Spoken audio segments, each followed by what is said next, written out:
The next extract is from another meeting in the garden, on the 30th of October the same year, 1972. As on the previous occasion, I had gone to the garden in the early afternoon. This time I went to the rock garden itself and walked through it, absorbing its special atmosphere. As I reached the end of it and crossed the path, I was more conscious than usual of the livingness of the trees and bushes ahead of me, and of a closeness to and identification with the earth and the whole vegetable kingdom. I went across the grass in the direction of my favorite redwood trees. After greeting the trees, as I usually do, I went on by a grass path through the trees and bushes, conscious of an ever-increasing intensity of feeling, causing my whole body to tingle and giving the experience I have described before as more real than real. And that intense three-dimensionalness that produces a feeling of ecstasy.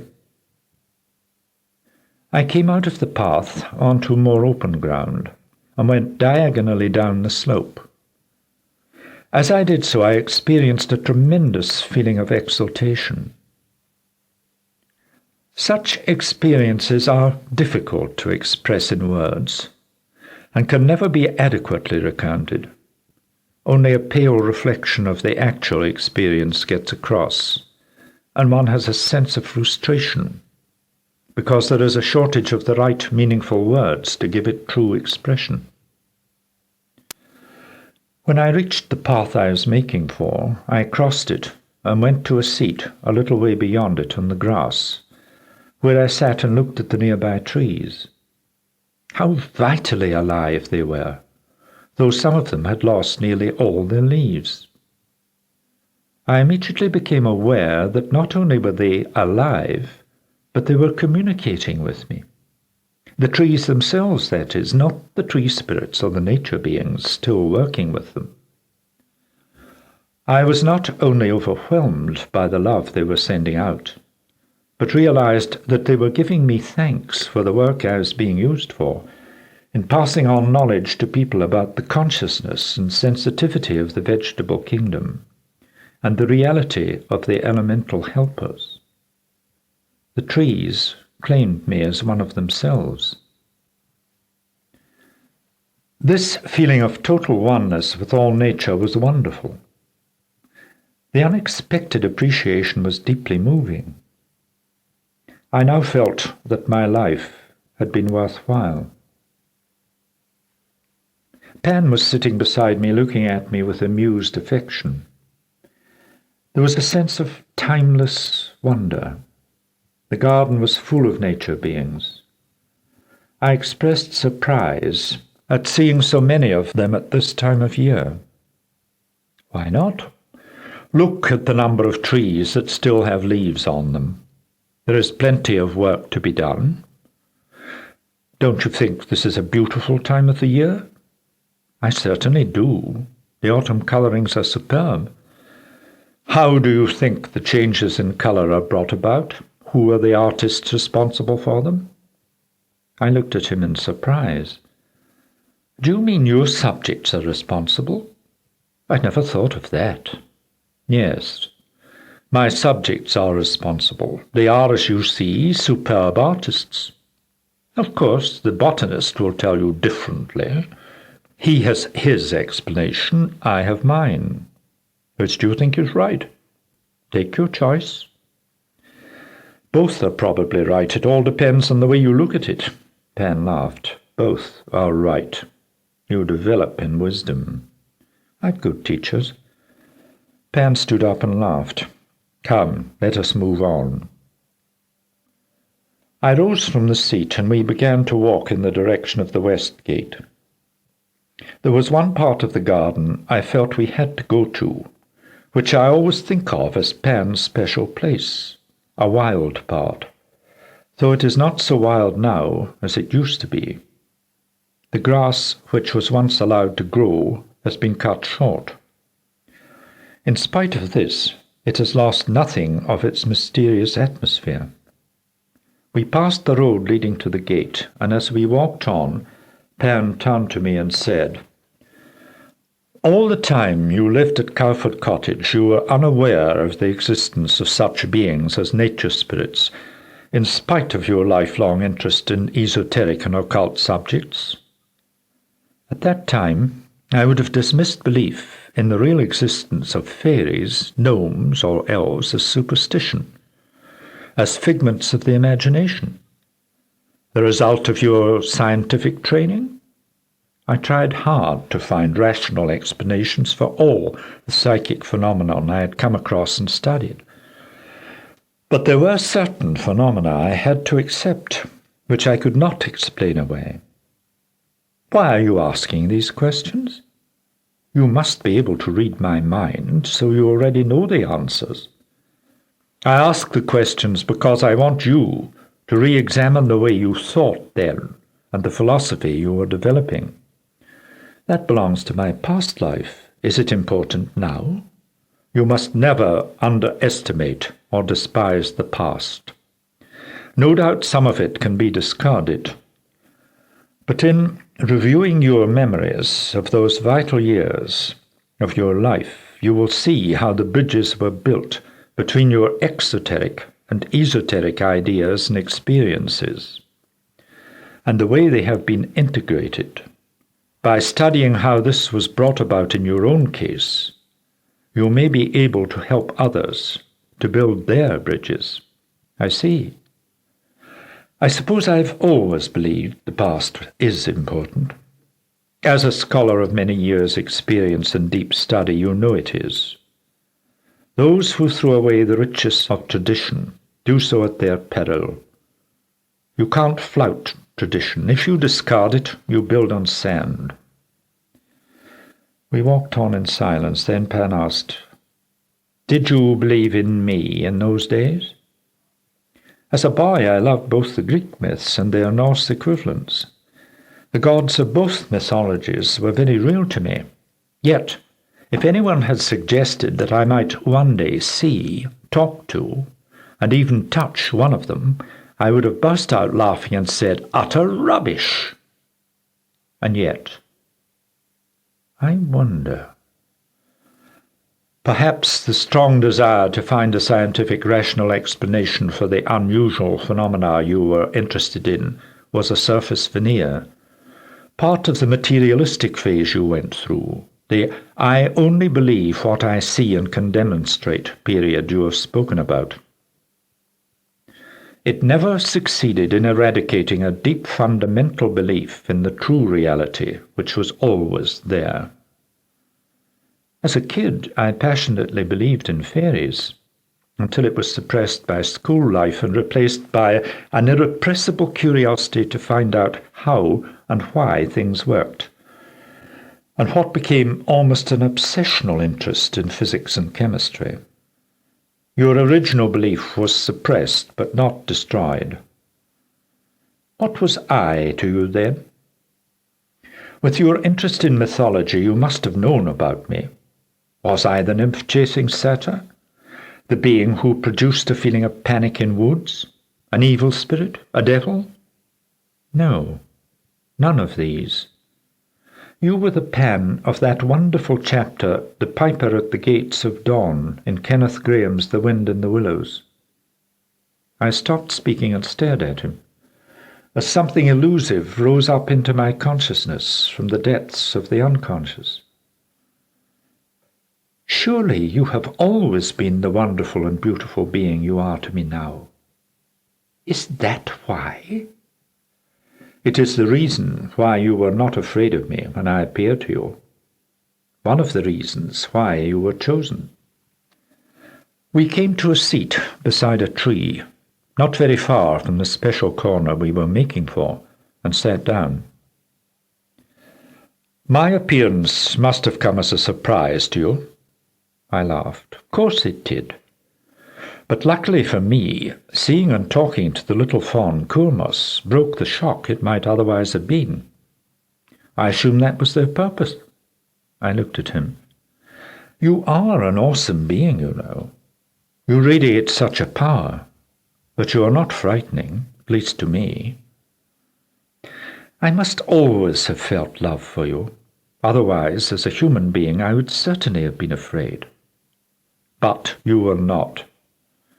And in you I found what I was looking for, a mediator who could be used to help to bring about the reconciliation between men and my kingdom, and also try to lift the stigma that was imposed on me by the early church. The coming years will show to what extent that is happening. We sat in silence for some time. Will a time ever come when I might lose contact with you and the elemental beings? If, for example, I had other work to do. You have other work to do, as you already know. But you will never lose contact with me. That bond, once made, is forever. Wherever you are, I shall be, for I am everywhere. You could not break the bond even if you wanted to. One of my functions is to look after you, to protect you, to take care of your physical body and help you in your work. I am one of those who overlight you. As for the elementals, my subjects, they accept you, they acknowledge you, and they love you. They will never let you go. I smiled dryly. And what of the ancient legends and ballads that tell of the fate of a mortal man who gets involved with fairy lands and the little people? Disappearing into the hollow hills for years, like Rip Van Winkle or Thomas the Rhymer? And what of the hobbits and the elves of Rivendell, of Lothlorien, of Celeborn and Galadriel? Are they not the best of company? So far you have not vanished into any hollow hills. At least, not for long. You read Tolkien? My literary tastes are impeccable. He gave an enigmatic smile. I don't read, of course. But in a way, I am involved. He smiled at me. I suppose you know that you are closer to the elves than any of the others of my subjects. Do you feel lost? No, I do not feel lost. I believe in God. My link with the cosmic Christ is strong. I am dedicated to work for the light. All the same, I feel in some way different. You can't be anything else because of what has happened to you. Does it worry you? No. It is part of the price I have to pay, and I do so willingly. I looked at him and grinned. I don't have any choice, do I? Not much. We chose you, and yet you began it yourself. Explain how and when. You'll find out some day. You must have patience. Pan gave one of his strange, enigmatic smiles. I shrugged. I need plenty of that. And then I laughed. Sitting there perfectly still, in a state of greatly expanded awareness and sensitivity, with the mounting joy this produced, overwhelmed by the love pouring over me from this beautiful being beside me, and from all the nature spirits in the garden, many of whom had gathered round us, as well as from the trees, bushes, and plants, I felt so deeply moved I could not speak. It was almost more than my physical body could take. Pan, fully aware of what was happening to me, took both my hands in his and looked into my eyes. The feelings did not lessen, but a profound peace, tranquility, and wonder was added. I was totally unaware of the passing of time.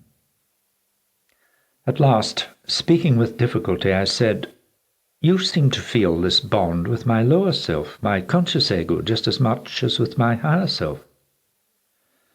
I'm overwhelmed by this tremendous flow of love. Of course, it has to be so. He had released my hands, but was still looking into my eyes. My relationship with your higher self cannot be expressed. It can only be understood on higher levels. He rose. Let us go to the far corner, the one you call my corner. I rose and joined him, and we walked over the grass. To me you are so real. I looked round at one or two people walking about in the garden. In fact, in some strange way you are more real than those people who cannot even see you.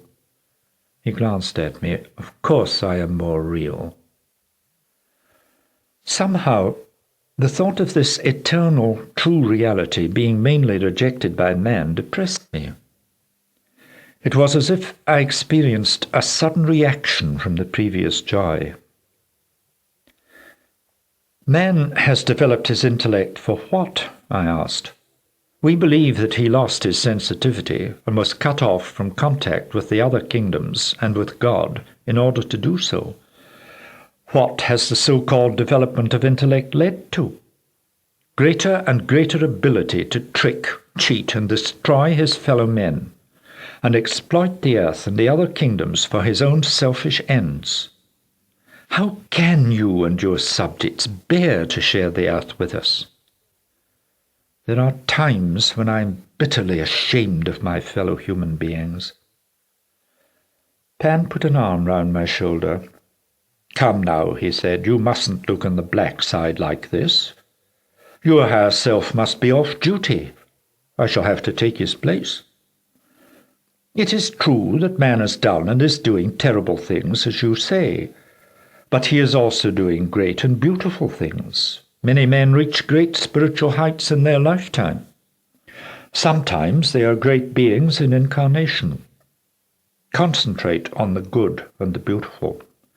Turn your back on the sensational headlines. Read inspiring books, of which you have many.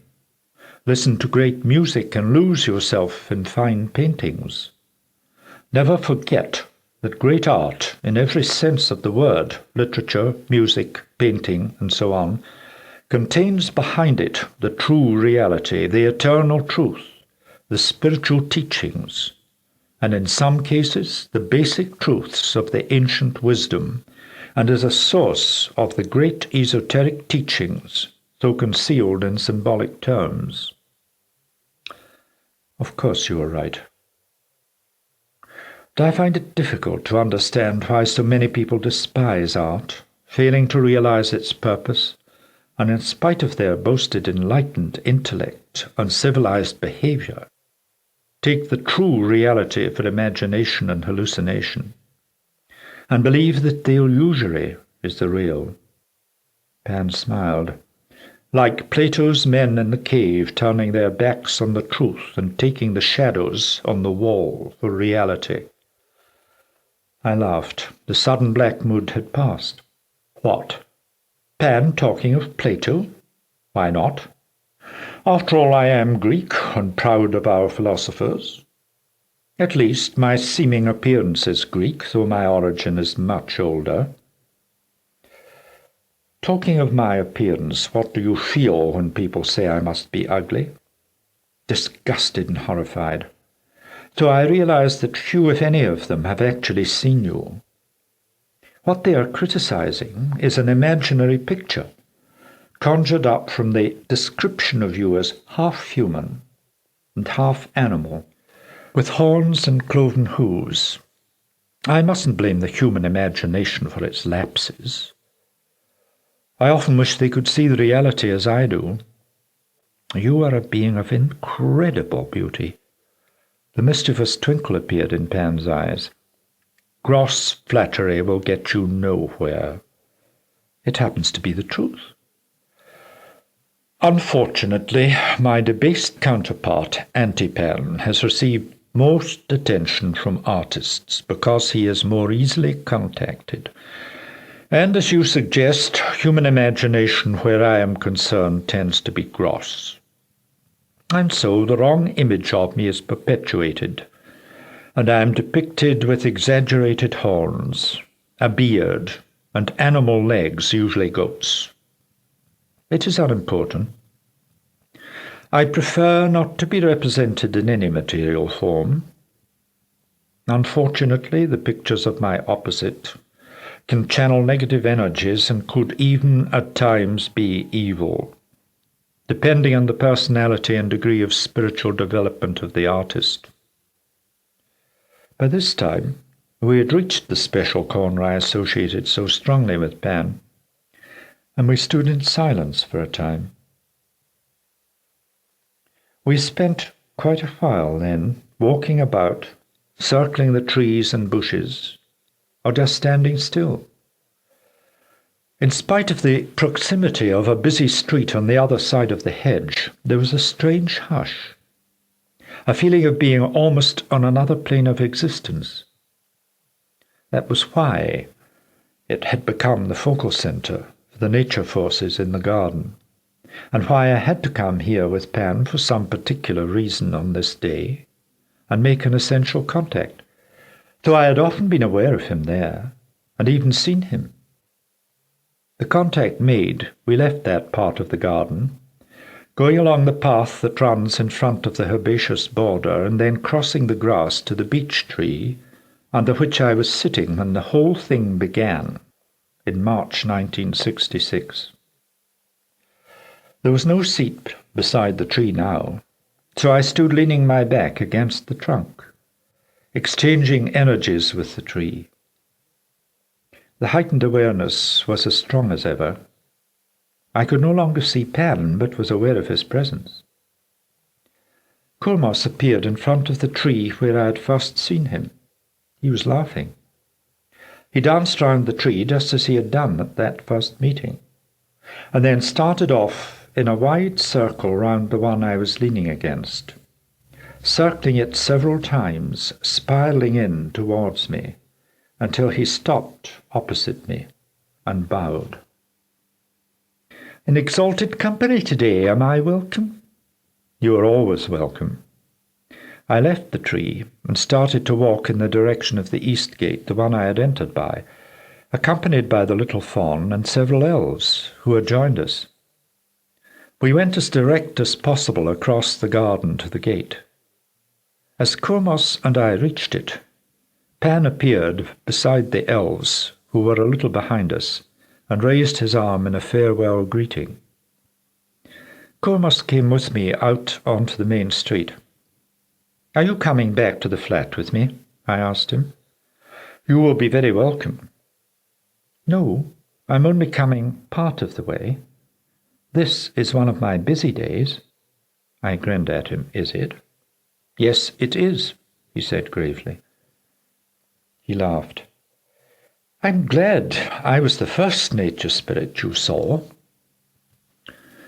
"Are you becoming conceited about it?" "What is conceited?" "Being pleased with yourself and showing it." Kormos laughed delightedly. "I am always pleased with myself. Is that wrong?" "No, not in your case. You've every right to be." He looked at me with curiosity. "Aren't you pleased with yourself?" "Not very often." "But you ought to be. Existence is so joyful." "Only rarely so for human beings." He looked downcast. "But that is sad." "I know it's true from the thoughts I pick up and the things I see. I am not unhappy, Kormos. Though there is much to condemn in human behavior, there is much to rejoice in, and from time to time wonderful experiences such as this afternoon in the garden. I am content, but I am not pleased with myself. I fail in so many things." He looked astonished. "I don't believe that." "At least you haven't failed in your contacts with Pan and with us. Isn't that something to be pleased about?" "Yes, Kormos, it is. I'm a privileged person and I know it." He smiled. "That's better. You know that we all love you very much, and we will help you as much as we can. All of us." "Thank you, Kormos. That gives me confidence and makes me very happy. It's fully returned." I felt light-hearted and laughed. "Now I must go." "It's your busy day." "Yes, my busy day." He looked at me, chuckled, and turning ran back the way we had come, gradually fading out as he did so.